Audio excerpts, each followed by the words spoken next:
Good evening, I am Fana Sheikh and this is AWANI Tonight. Prime Minister Datuk Seri Anwar Ibrahim has reminded his predecessor Tan Sri Muhyiddin Yassin not to challenge him to uncover alleged procedural breaches during the Perikatan Nasional Administration. This came following allegations of misappropriation of 600 billion ringgit in COVID-19 funds by Muhyiddin's administration.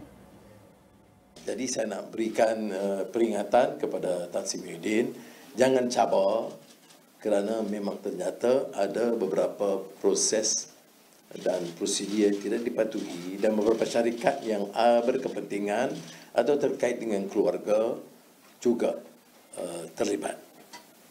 Muhyiddin has since said he was not afraid of being investigated.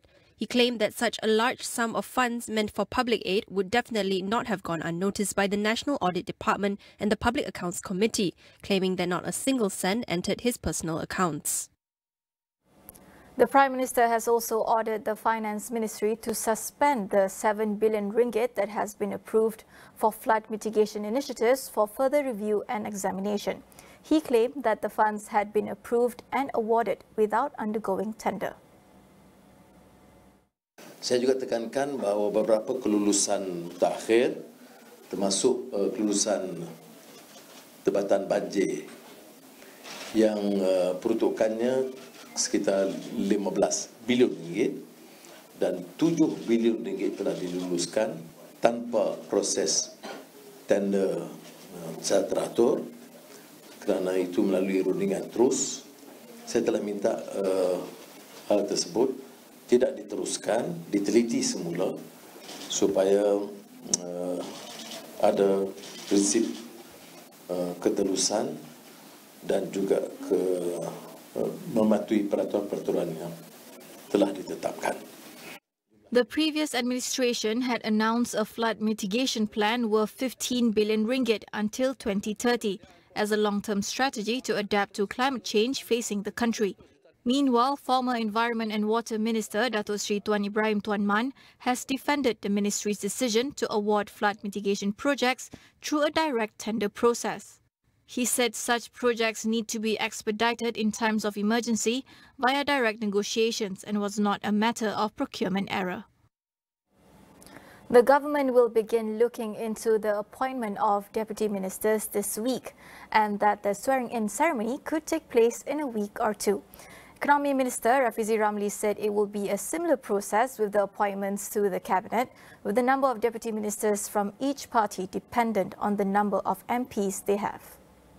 Perdana Menteri akan menentukan portfolio yang dirasakan sesuai dan terpulang kepada gabungan-gabungan untuk mencalonkan nama-nama. Berdasarkan nama-nama itu, kemudian Perdana Menteri akan melihat kesesuaian kepakaran pengalaman dengan kementerian masing-masing sebelum dibawa untuk perkenan ke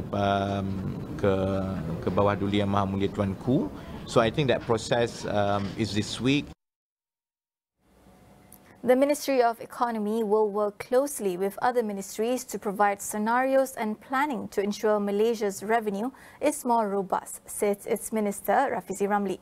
When asked about diversifying revenue streams, he said the country cannot depend too much on natural resources or commodity-related revenue. He also noted that taxation will not be the only angle to look for in the longer term. Taxation alone may not be the only angle that we look for.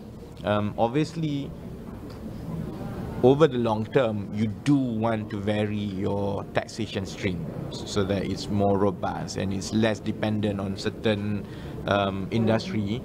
But there is a process that cannot be decided or done abruptly within a few months that you take government. It does take some time, but it's our job to make sure that we provide enough scenarios for the cabinet to consider. He added that the government is working on presenting a sustainable federal budget scheduled to be tabled next year. When asked if budget 2023 will be smaller or larger than that announced by the previous government, Rafizi said this has to be answered by the Finance Minister, Datuk Seri Anwar Ibrahim. In October, then Finance Minister Tengku Zafrul Abdul Aziz tabled the 372.3 billion ringgit budget for 2023. Home Minister Datuk Seri Saifuddin Nasution Ismail has pledged to prioritise the issue of citizenship involving children born abroad to Malaysian mothers. In his first press conference since assuming office, he said his ministry will look into the matter from all aspects. Kita akan meneliti semua perkara, aspek perlembagaan, aspek undang-undang sedia ada, termasuklah aspek kemanusiaan. Ya, itu semua akan diambil kira dan itu tadi dalam pandangan taklimat yang diberi oleh KSU kepada saya yang memerlukan saya untuk membuat beberapa pertimbangan dan keputusan. Buat masa ini, saya mengesahkan bahawa itu antara perkara yang terkandung di dalam agenda utama di bawah bumbung kementerian ini. Ongoing construction under the East Coast Rail Link ECRL project will proceed as planned by the previous administration, says Transport Minister Anthony Loke. The government's approach, he said, is to continue with any projects that are already in progress. We do not want to make any other amendments at this point of time because it has started and the construction has begun. And I think that the project is progressing well.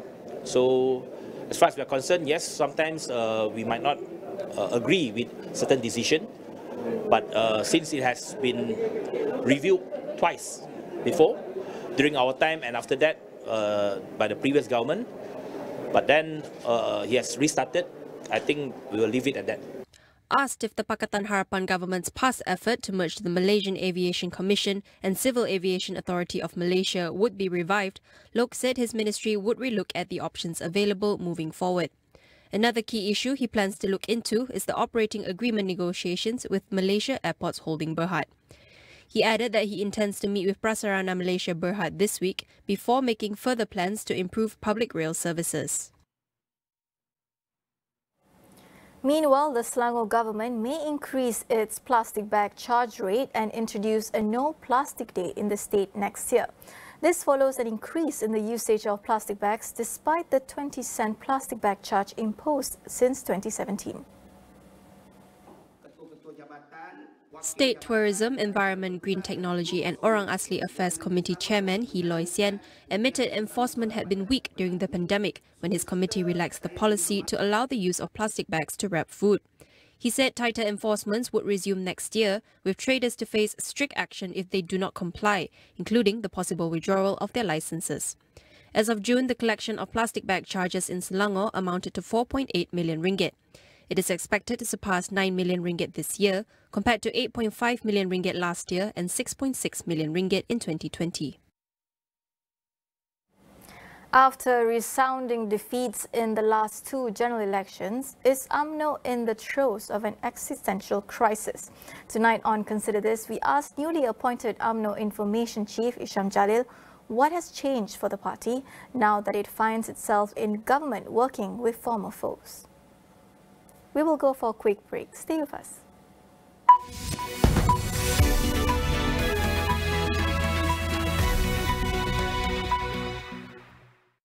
Selamat pagi. Tengoklah dia ni. Dia jadi lain. Kerja macam ni. Siap jadi jurulatih gym. Dengan Digi Postpaid, saya jadi diri sendiri. Boleh buat macam-macam. Jangan usik telefon baru. Telefon baru? Kita orang cuti ni. Buat pakailah video, ha? Terbaiklah Digi Postpaid. Saya pun nak. Digi Postpaid, plan yang memahami anda. Masa untuk susu. Afia minum Farm Fresh Grow. Susu yang ibu pilih ni hanya khasiat. Dan ibu janji, semuanya baik untuk Afia. Ibu-ibu, jom berikan mereka susu yang baik. Farm Fresh Grow, semuanya baik.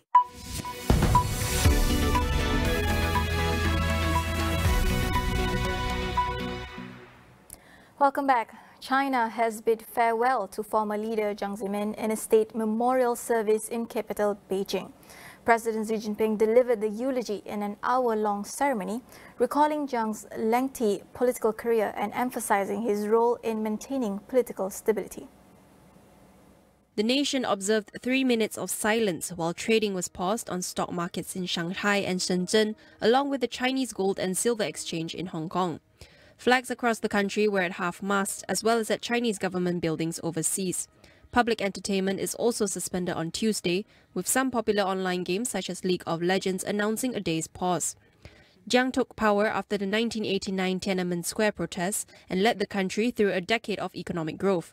He also oversaw the handover of Hong Kong from British rule in 1997 and China's entry into the World Trade Organization in 2001. He died last Wednesday from leukemia and multiple organ failures at the age of 96. Meanwhile, China's capital Beijing has dropped the need to show negative COVID-19 tests to enter supermarket, offices, parks and airports. The easing of restrictions come as Chinese authorities softened their tone on the threat of the virus after last month's historic protests. However, the city still requires negative test results to enter internet cafes, schools, bars, indoor gyms and elderly care institutions. Many are hopeful that the latest easing could lead to a more pronounced shift towards normalcy 3 years into the pandemic, while some people remain wary of catching the virus, especially the elderly. Chinese residents have rushed to snap up COVID-19 antigen kits and medicines for fevers and colds following the easing of restrictions. China has reported 5,235 COVID-related deaths as of Monday, but some experts have warned that toll could rise above 1 million if the exit is too hasty. Thousands of people have braved freezing temperatures in Mongolia's capital to protest against alleged corruption in the country and soaring inflation. Protesters, many of them young people, rallied in Ulaanbaatar's central Sukbata Square, demanding justice against corrupt officials and calling for the country's parliament to be dismissed. The protests were the culmination of a brewing public outcry over the last 2 months, centered around an alleged corruption scandal involving officials profiting from an illegal sale of coal supplies to China.